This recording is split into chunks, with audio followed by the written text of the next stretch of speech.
title ng choir that time ay Himig Daungang Maynila. Nag-start daw sila na 1985, so before the organization ng PPA yun. And that time, parang pumasok ako mga 86 na siguro. So, ang mga naiwan na lang sa ngayon, na original, na parang i-consider as original, ako, si Mama Yet, mukhang kami na lang.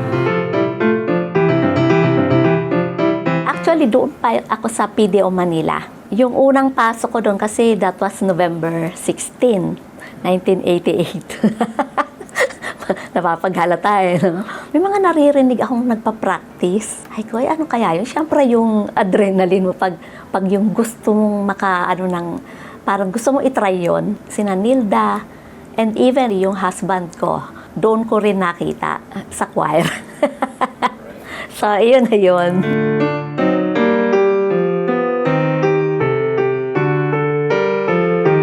One, two, and...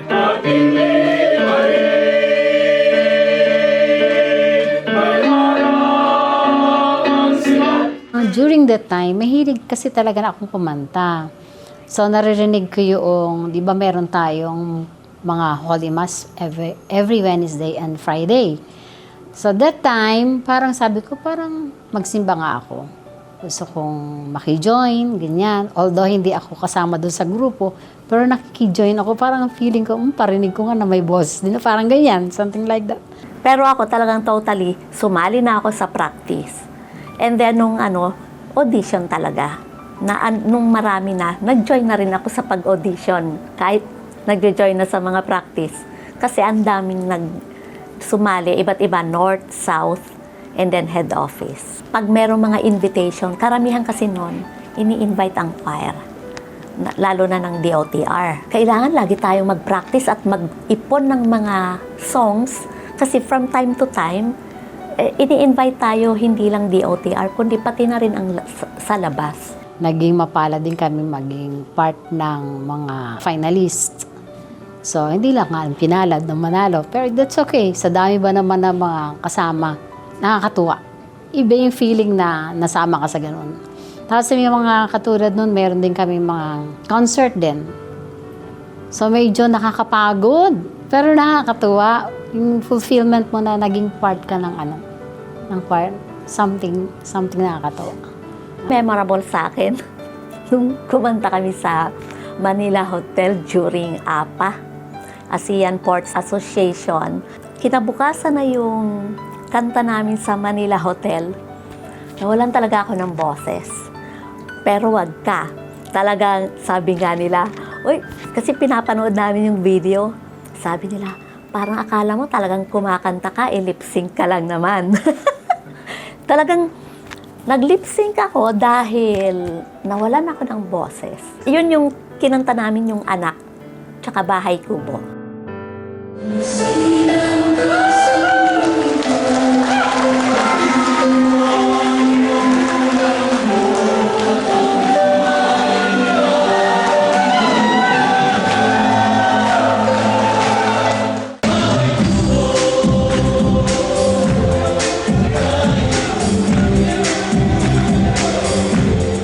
Kasi hindi talaga namin makalimutan yung dalawang kanta na yan. Na pag kinanta mo na siya, mapapawaw ka pag narinig mo yung Even kami ngayon, na pag naririnig ko pa sa record namin, talagang bumabalik, nakakapag-reminisce tuloy. Pag kumakanta ka, kasama mo rin sila, after nung maghapon kang may stress yun sa work mo, yun lang pwede ka mag-release ng mga alispagod. May mga individual na differences minsan, lalo sa mga behavior. Pero pagdating sa kantahan, masaya na kami. Nagkakasundo na kami. Yung kumanta ka, o kahit mag-voicing nga lang, nakatanggal ng stress. Marinig ko nga lang silang nag-voicing. Parang ako rin, nag-aano na rin ako. Sinasabayan ko, kahit nagbabasa ako rito, sinasabayan ko. Kung magkakaroon ng theme song si PPA Choral, sa aking pananaw, magandang title or magandang theme is magkakaibigan or kaibigan. Kasi doon nag-i-start yung kahit na isang maliit na grupo.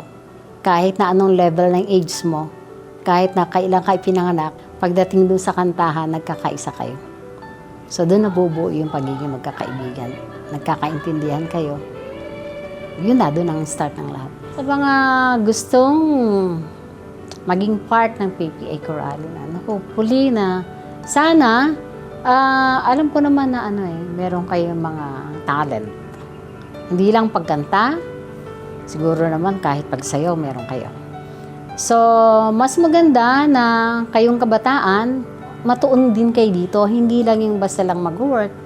Kasi isa ito sa paraan para yung stress mo sa work ay dito mo daanin, mawawala yan after ng kanta mo, mawawala yan after ng pagsasayaw mo.